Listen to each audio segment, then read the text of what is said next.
Scary story. The Whisperer Harlan Voss MANIAC serial killer. In the humid backroads of rural Louisiana, where Spanish moss draped live oaks like funeral veils and cicadas, screamed through endless summer nights, the small town of Bayou Noir lived in quiet dread of a man they called the Whisperer. His name was Harlan Voss.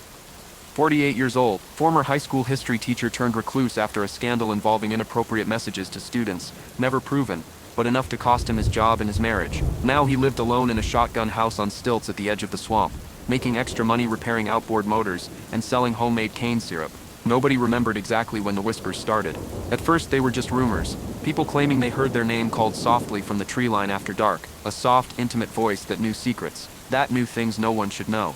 Then the disappearances began. First was 22-year-old waitress Callie Dupre. She closed up the Crawfish Shack at 11 p.m. on a muggy Friday in July 2023. Her car was found the next morning, still parked behind the restaurant, driver's door open, keys in the ignition, phone on the seat with one missed call from mom at 11:07. Her body surfaced 3 days later, in a remote bayou channel, face down among the cypress knees. Cause of death: strangulation. But the autopsy revealed something stranger.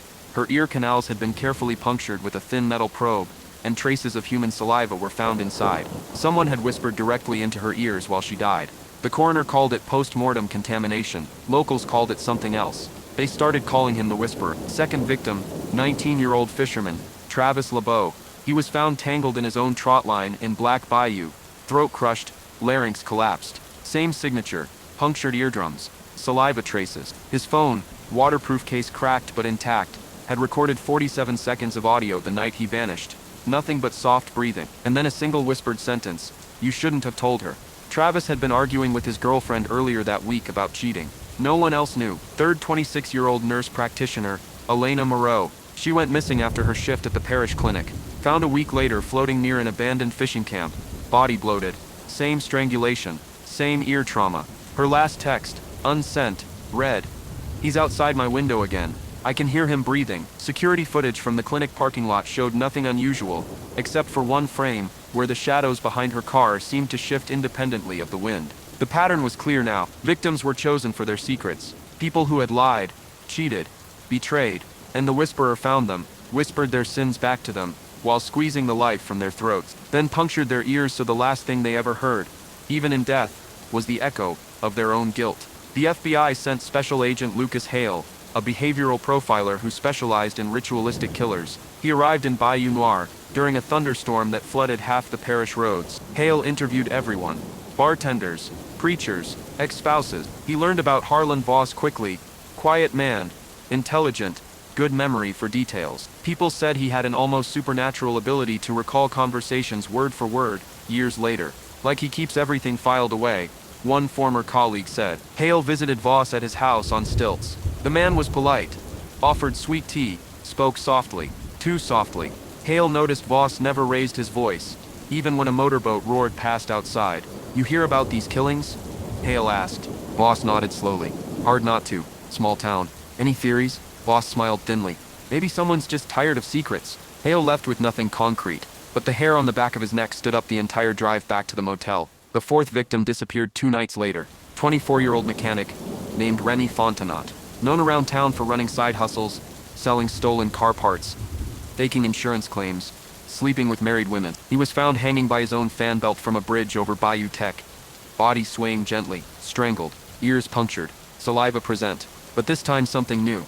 A small digital voice recorder tucked into his shirt pocket. When investigators played it, they heard Remy's panicked breathing, then a calm, intimate whisper: "You told the sheriff about the chop shop.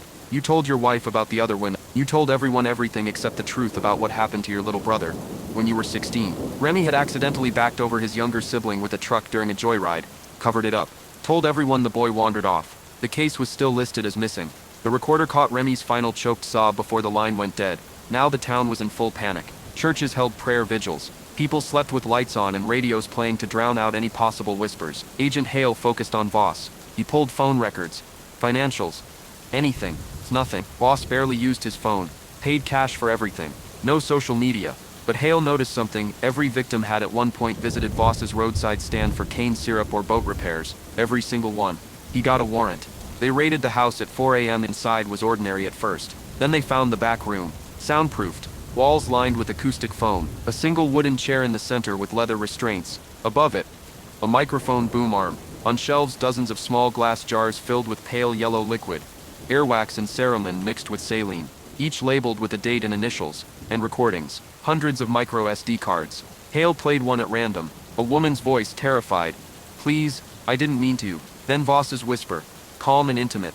"You told your sister you were at work. You were with him. You lied." Sobbing. Struggling.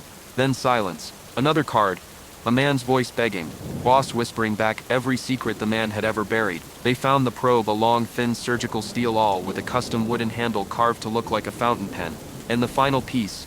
A ledger. Names. Dates. Secrets. Payments sometimes. People who had paid Voss to keep quiet about something. Blackmail. But for others, no money changed hands. Just punishment. Voss wasn't there. He had vanished into the swamp hours earlier. A massive search ensued. Airboats, helicopters, cadaver dogs. The bayou swallowed men easily. Months passed. No sign. Then the whispers returned. Not killings this time. Just voices. People waking at 3 a.m. to hear their name called from outside. Soft. Patient.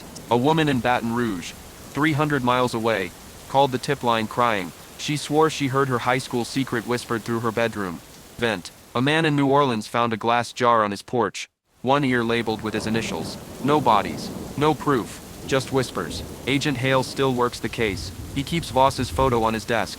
Every night before he sleeps, he checks his locks twice. Because sometimes, in the quiet between cicada songs, he thinks he hears breathing just outside his motel window. And a voice.